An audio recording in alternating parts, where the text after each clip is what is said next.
눈앞에서 포배가는 글로벌 꾼들 19가 되겠습니다. 이번 주 주제가 사기꾼 아닙니까?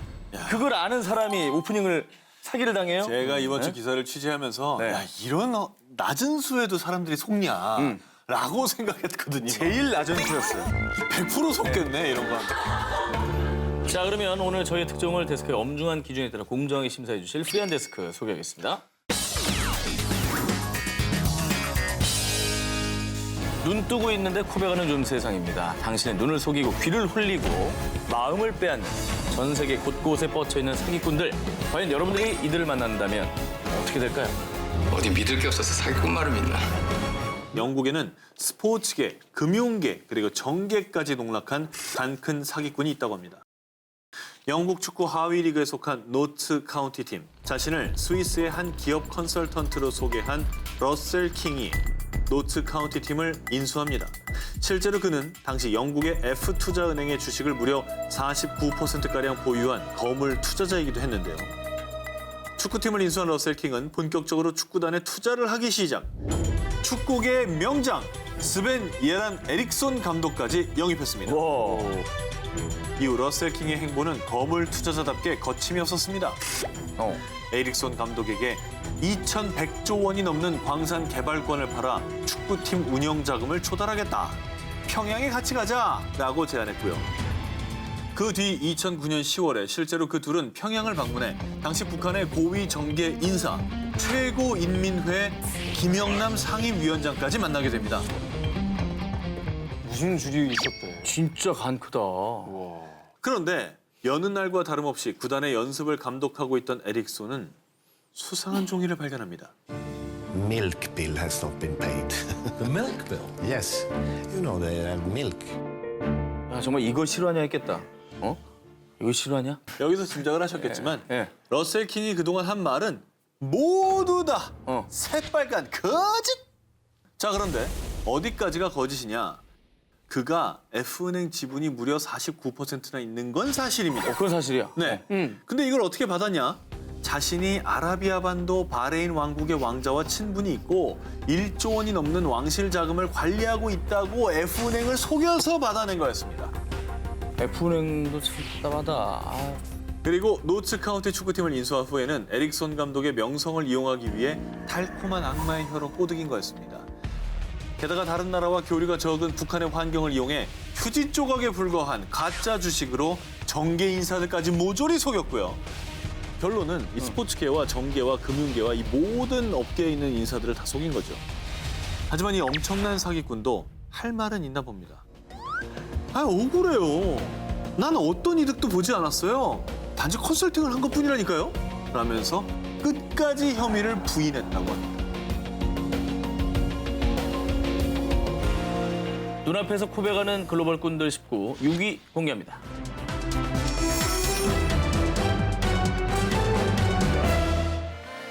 (2014년) 미국의 경제 잡지 F사에서 선정한 세계 400대 부호 순위에서 무려 110위에 이름을 올리며 여성 최연소 억만장자라는 타이틀까지 얻은 엘리자베스 홈즈. 2003년 19살의 나이에 생명의학을 연구하는 회사인 T사를 창업했고요. 2013년에 자신의 명성을 드높일 업적을 이룩하게 됩니다. 이름도 천재적인 진단 키트 에디슨을 발명합니다. 미세한 전자침으로 몇 방울의 혈액만 채취하면 초간편 또 초스피드로 최대 240가지의 질병을 검사할 수 있다고 했고요. 게다가 혈액 검사 비용을 단 9.07달러, $10,000 미만으로 할 수 있는 혁신적인 의학 발명품이었습니다. 자, 이후 각종 기업과 투자자들은 앞다퉈 홈즈 회사에 투자를 했고요. 그 결과 2004년 $30,000만 던 T사의 기업 가치는 10년 뒤인 2014년에는 90억 달러, 우리 돈 9조 7천억 원까지 오르게 됩니다. 그런데 2015년 10월 미국의 유력 경제신문인 W사가 그녀의 기술의 신뢰성 문제를 제기했고요. 곧바로 에디슨 키트의 진단 결과 조작 의혹이 불거지게 됩니다.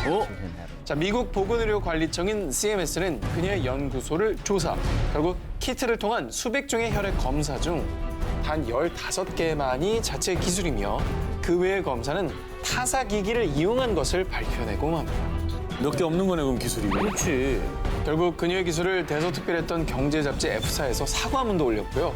그녀는 미국 연방보건당국에 의해서 2년 동안 업계에서 퇴출을 당했다고 합니다. 너무 그 연구 실적에 대한 압박으로 부풀리지 마시고 그냥 나온 결과만 솔직하게 공개했으면 좋겠어요. 자, 그리고 여기 연구 조작 사건으로 세상을 발칵 뒤집은 곳이 또 있습니다. 2017년 2월 일본 명문 K대학교의 야마나카 신야 교수가 이끄는 연구팀에서 세계적인 권위 학술지인 스템셀 리포트지의 새로운 세포 연구 논문을 발표합니다.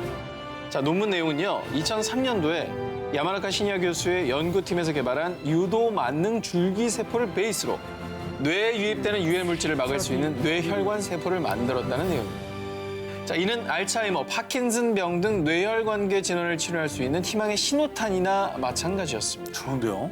자, 참고로 이 신야 교수 연구팀의 가장 큰 성과는 앞서 설명해드린 유도 만능 줄기세포인 iPS를 전 세계 최초로 개발한 건데요. 이 공로로 2012년도 실제로 노벨 생리의학상까지 수상합니다. 자, 그래서 이번 스템셀 레포트에 게재한 새로운 논문 또한 더욱더 세계적인 스포트라이트를 받을 수밖에 없었습니다. 자, 그런데 2017년 9월 이 논문을 문제 삼는 익명의 제보가 나오게 됩니다. 스템셀 레포트지에 실린 논문이 조작이 되었다는 겁니다. 제보를 듣고 학교 측에서 먼저 조사를 했는데요.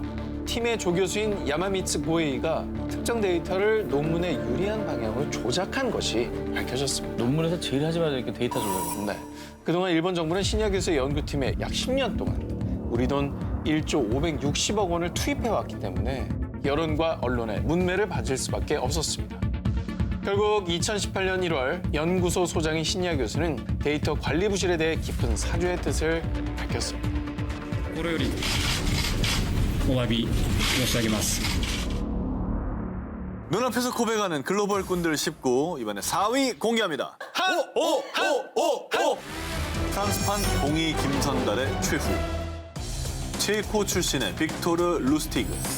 비상한 머리를 가진 아주 뛰어난 인재로요. 특히 언어의 재능이 있어서 독일어, 영어, 프랑스어 등 5개 나라말이 가능했습니다.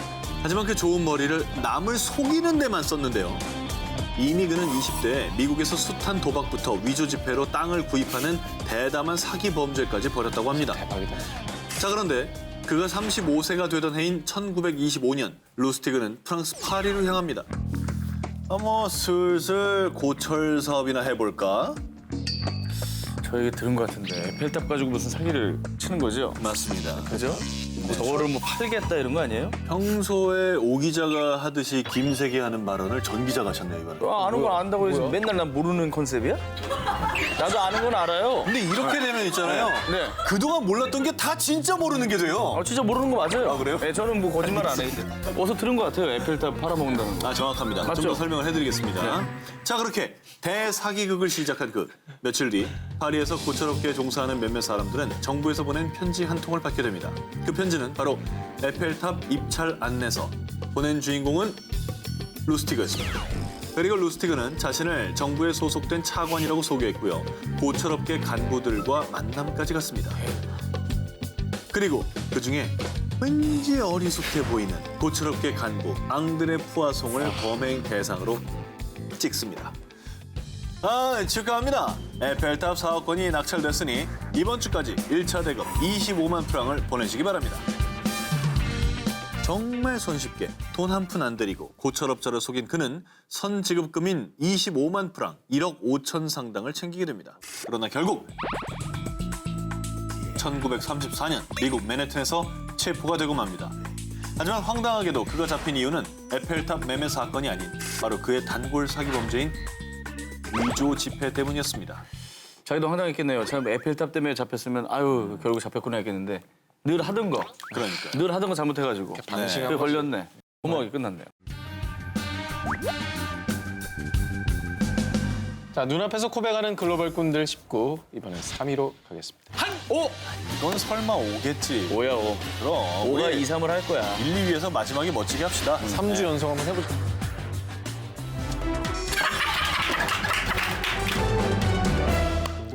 절대 종류는 허락할 수 없어. 이게 제일 좋은 거였죠? 아니, 다음 그러네. 표정 흔들리고 있어. 눈빛이 흔들리고 있어. 연기입니다. 그래요? 사기입니다. 사기가 겁나 많은군요.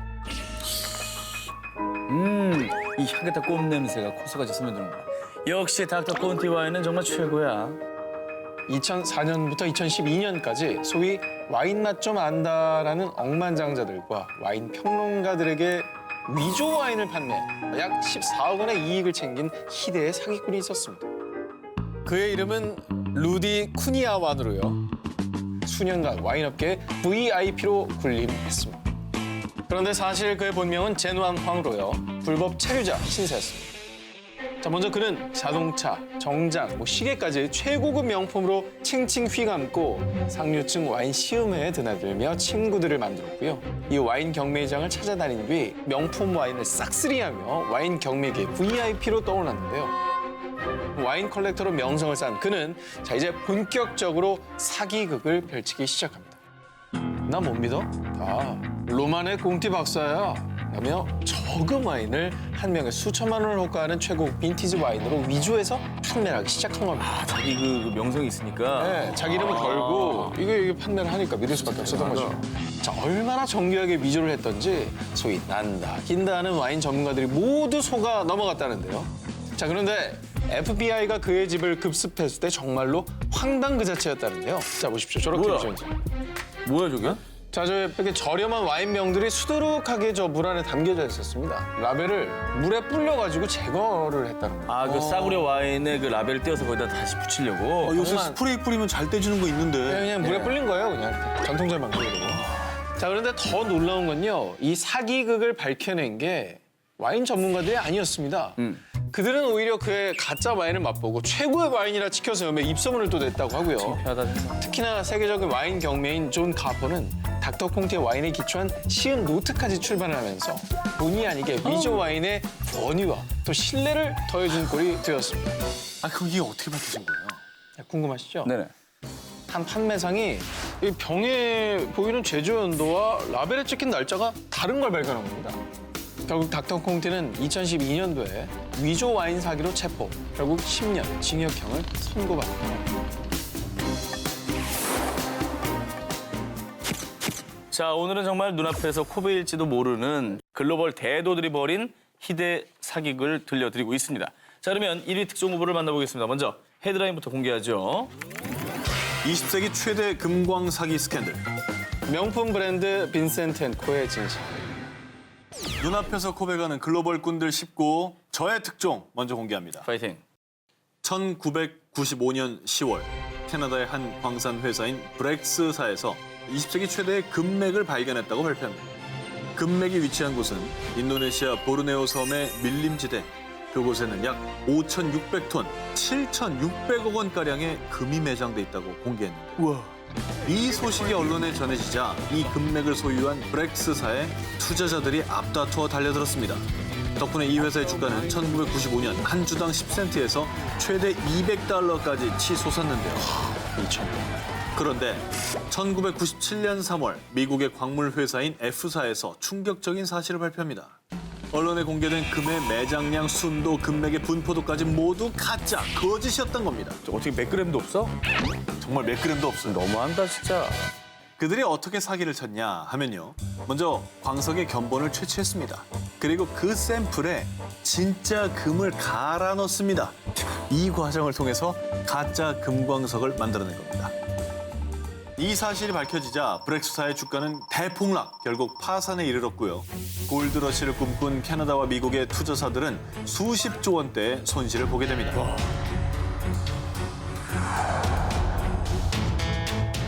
자, 눈앞에서 코베가는 글로벌 꾼들 19, 저 오 기자의 두 번째 1위 후보를 공개하겠습니다. 자, 2006년 대한민국 명품계를 떠들썩하게 만든 브랜드가 있습니다. 100년 넘는 전통의 스위스 명품 브랜드이자 전 세계 1%만 착용할 수 있는 로열 워치, 바로 빈센트 앤 코입니다. 당시 지금까지는 왕실에만 공급할 수 있었지만 드디어 일반인에게도 판매할 수 있게 됐다면서 대대적인 홍보를 벌였습니다. 자, 명품 잡지에 광고를 내고 또 드라마에 협찬하는 등 연예인들을 이용해 소비자들에게 브랜드 인지도를 높였고요. 어머. 자, 명품 쇼핑족의 성지 압구정동에 오프라인 매장까지 저렇게 열었습니다. 이 사건은 다 기억나죠. 네, 뭐 뉴스에 대대적으로 보도가 됐죠. 난리 났었죠. 자, 다이아몬드 세공과 또 악어 가죽 스트랩으로 되어 있는 이 시계의 가격 무려 9,750만 원까지 했는데요. 자, 하지만 2006년 8월 서울경찰청에서 충격적인 수사 결과를 발표합니다. 자, 빈센트 앤 코라는 이 브랜드가 완전히 유령 브랜드였다는 겁니다. 이 사건의 범인인 이 씨는 2001년 스위스와 한국에 빈센트 앤 코라는 브랜드를 동시에 등록을 했고요. 이후 중국 또 홍콩 등에서 값싼 시계 부품을 수입해서 국산 부품과 섞어서 이걸 부품인 채로 스위스로 보냅니다. 자, 그리고 치밀하게도 스위스 현지에서 공장을 차려놓고 완성품을 만듭니다. 메이드 인 스위스네요? 그러니까 원칙적으로는 메이드 인 스위스인 거죠. 국내로 역수입을 해왔던 겁니다.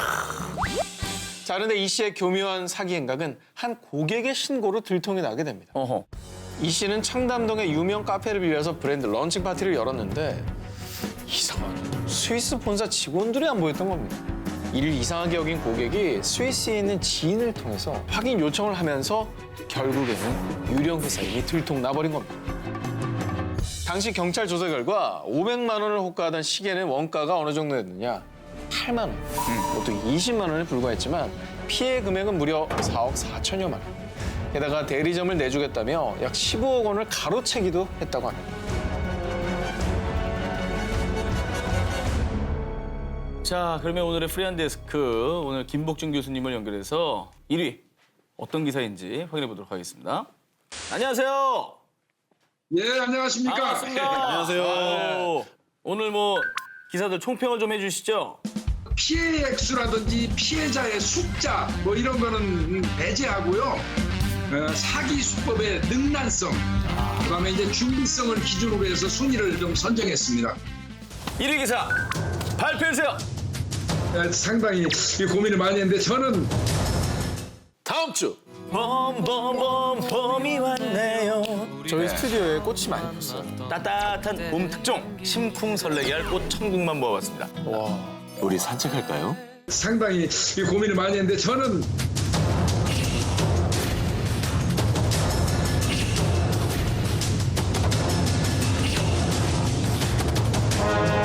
명품 브랜드 빈센트 앤 코입니다.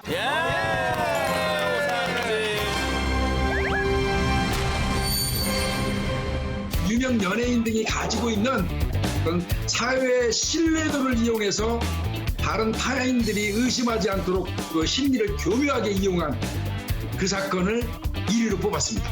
자, 오늘 프리한 데스크 김복준 교수님 고맙습니다. 고맙습니다. 감사합니다. 수고하셨습니다. 예.